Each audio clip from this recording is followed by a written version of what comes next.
فبأي آلاء ربكما تكذبان. السلام علیکم ورحمۃ اللہ وبرکاتہ. نحمده ونصلي على رسوله الكريم. اما بعد فاعوذ باللہ من الشیطان الرجیم. بسم اللہ الرحمن الرحیم. رب اشرح لي صدري ويسر لي امري واحلل عقدة من لساني يفقهوا قولي. رب زدني علما اللهم فقهني في الدين. اهلا وسهلا مرحبا. میں آپ سب کو اپنے اس یوٹیوب چینل زرناب قرآنک کورس پر دل کی اتھا گہرائیوں سے خوش آمدید کہتی ہوں. آپ نے اس ویڈیو پر کلک کیا ہے، اس کا مطلب ہے کہ آپ قرآن مجید کو تجوید کے ساتھ سیکھنا چاہتے ہیں، اور خاص طور پر یہ کورس ان خواتین کے لیے ہے جو قرآن کو تجوید کے ساتھ پڑھنا سیکھنا چاہتے ہیں. چلیے اس کورس کا آغاز کرتے ہیں. سب سے پہلے میں آپ لوگوں کے ساتھ یہ شیئر کرنا چاہوں گی کہ اس کورس میں جو ہمارا تجوید کورس ہے، آپ اس میں کیا کیا چیزیں کور کر سکتے ہیں. سب سے پہلے ہم اس میں بنیادی تجوید سیکھیں گے. یہ کورس بالکل شروع سے ہے تو پریشان ہونے کی ضرورت نہیں ہے کہ جن کو کچھ نہیں پتا وہ کیسے سیکھیں گے. ساتھ ساتھ آپ کو پریکٹیکل ٹپس بھی دی جائیں گی تاکہ آپ جو آیات اور جو رولز ہیں ان کو بہترین طریقے سے سیکھ سکیں انشاءاللہ تعالی. اور پھر جو پارا ہے اس کو ہم ساتھ ساتھ پریکٹس کریں گے تاکہ جو رولز ہم سیکھیں اس کو ہم امپلیمنٹ کرنا بھی سیکھ سکیں. آپ سب کو یہ بات پتہ ہونی چاہیے کہ تجوید سیکھنے کے لیے 3 چیزوں کا سیکھنا بہت ضروری ہے: قواعد، مخارج، صفات. اس کورس میں آپ کو بالکل بنیادی چیزیں بتاؤں گی تاکہ آپ قرآن مجید کو تجوید کے ساتھ پڑھنا شروع کر سکیں. قرآن کو ترتیل سے پڑھنے کی اہمیت. اس کورس کے آغاز میں آپ سب کے ساتھ ترتیل کی اہمیت کے بارے میں کچھ آیات شیئر کرنا چاہوں گی.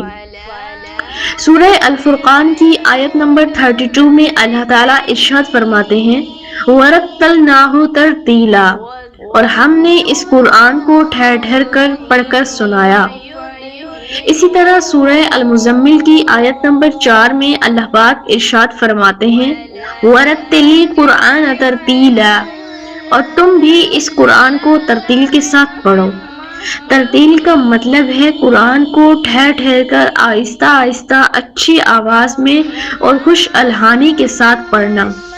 ترتیل کے بارے میں حضرت علی رضی اللہ تعالی عنہ کا قول ہے: الترتیل هو تجوید الحروف ومعرفت الوقوف. ترتیل کی معنی ہے حروف کی تجوید اور وقف کی معرفت حاصل کرنا. آپ کو حروف کی تجوید آنی چاہیے اور حروف کی معرفت ہونی چاہیے. آئیے سب سے پہلے ہم سیکھیں گے حروف ہلکیہ کا پہلا حصہ حمزہ اور ہا. حلق کے سب سے نیچے والے حصے سے ادا ہوتے ہیں جو ہمارے سینے کی طرف ہوتا ہے، جیسے حمزہ، حمزہ زبر اہ، حمزہ ہا زبر اہ. ان کو ادا کرتے وقت آواز حلق کے بالکل نیچے سے آنی چاہیے. حروف ہلکیہ میں اگلے 2 حروف عین اور ح، یہ دونوں حروف حلق کے بالکل درمیان والے حصے سے ادا ہوتے ہیں. یاد رہے کہ ح کو واضح اور صاف پڑھنا ہے تاکہ یہ ہا نہ بنے، جیسے حمزہ عین زبر ا، حمزہ ح زبر اح. حروف ہلکیہ کا آخری جوڑا غین خا ہے. یہ دونوں حروف حلق کے سب سے اوپر والے حصے سے ادا ہوتے ہیں جو منہ کے قریب ہوتا ہے. ان کو پڑھتے وقت آواز میں تھوڑی بھاری پن یا خراش ہونی چاہیے، جیسے حمزہ غین زبر اغ، حمزہ خا زبر اخ. اب نیکسٹ بات کرتے ہیں قاف کی. یہ حروف لاہویہ میں سے ہے. جب زبان کی جڑ بالکل آخری حصے اوپر تالو کے نرم حصے سے ٹکراتی ہے تو موٹا قاف ادا ہوتا ہے، جیسے حمزہ قاف زبر اق. باریک کاف بھی زبان کی جڑ سے ادا ہوتا ہے، لیکن اس میں زبان کی جڑ تالو کے سخت حصے سے ٹکراتی ہے جو قاف کے مخرج سے تھوڑا آگے منہ کی طرف ہوتا ہے. اسے باریک پڑھتے ہیں، جیسے حمزہ کاف زبر اک. جیم، شین اور یا کو حروف شجریہ کہتے ہیں. ان کا مخرج یہ ہے کہ جب زبان کا بیچ کا حصہ اوپر کے تالو کے بیچ والے حصے سے ٹکراتا ہے تو یہ حروف ادا ہوتے ہیں، جیسے حمزہ جیم زبر اج، حمزہ شین زبر اش، حمزہ یا زبر اج۔ ضاد کو حروف حافیہ کہا جاتا ہے اور یہ تجوید کا ایک خاص حرف ہے۔ جب زبان کی کروٹ اوپر کی بائیں یا دائیں طرف کی داڑھوں کی جڑ سے لگے تو ضاد ادا ہوتا ہے، اسے پر پڑھا جاتا ہے، جیسے حمزہ ضاد زبر اد۔ لام، نون اور را حروف طرفیہ کہلاتے ہیں۔ جب زبان کا سامنے والا کنارہ اوپر کے دانتوں کی جڑ والے تالو سے لگتا ہے تو یہ حروف ادا ہوتے ہیں، جیسا کہ حمزہ لام زبر ال، حمزہ نون زبر ان، حمزہ را زبر ار۔ تا، دال اور طا کو حروف نطعیہ کہتے ہیں۔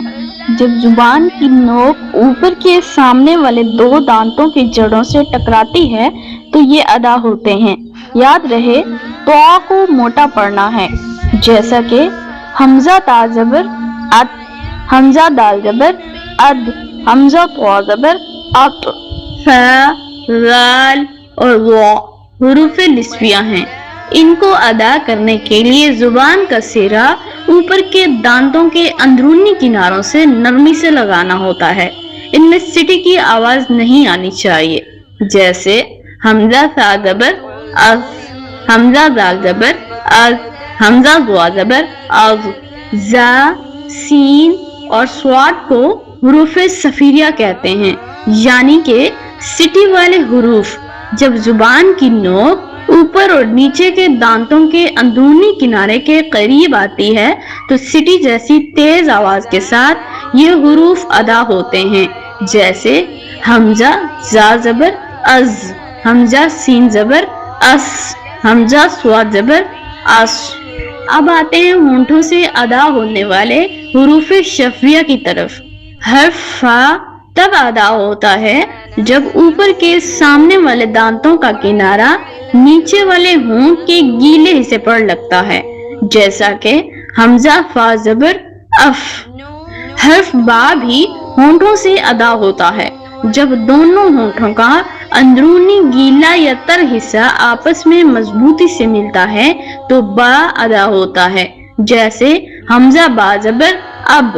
میم کی ادائیگی کے لیے دونوں ہونٹوں کا باہر والا خشک حصہ آپس میں ملتا ہے، اس کے ساتھ آواز کا کچھ حصہ ناک میں بھی چلا جاتا ہے، جیسے حمزہ میم زبر ام۔ ہونٹوں سے ادا ہونے والا آخری حرف واو ہے۔ واو کو ادا کرتے وقت دونوں ہونٹوں کو آگے کی طرف گول کیا جاتا ہے، لیکن ہونٹ آپس میں پورے نہیں ملتے، جیسے حمزہ واو زبر او۔ یاد رکھیے قرآن پاک کو درست مخارج اور تجوید کے ساتھ پڑھنا صرف ایک فن نہیں بلکہ اللہ کے کلام کا حق ہے۔ آپ کی تھوڑی سی محنت اور روزانہ کی مشق آپ کی تلاوت میں وہ خوبصورتی پیدا کر سکتی ہے جو روح کو سکون بخشتی ہے۔ اگر آپ کو یہ ویڈیو پسند آئی اور آپ مزید قواعد تجوید سیکھنا چاہتے ہیں تو اس ویڈیو کو لائک کریں، اپنے دوستوں کے ساتھ ضرور شیئر کریں اور میرے چینل کو سبسکرائب کرنا نہ بھولیں۔ آئیے مل کر قرآن سیکھیں اور دوسروں تک پہنچائیں۔ اپنی دعاؤں میں یاد رکھیے گا۔ السلام علیکم ورحمۃ اللہ وبرکاتہ۔ اللہ حافظ، فی امان اللہ۔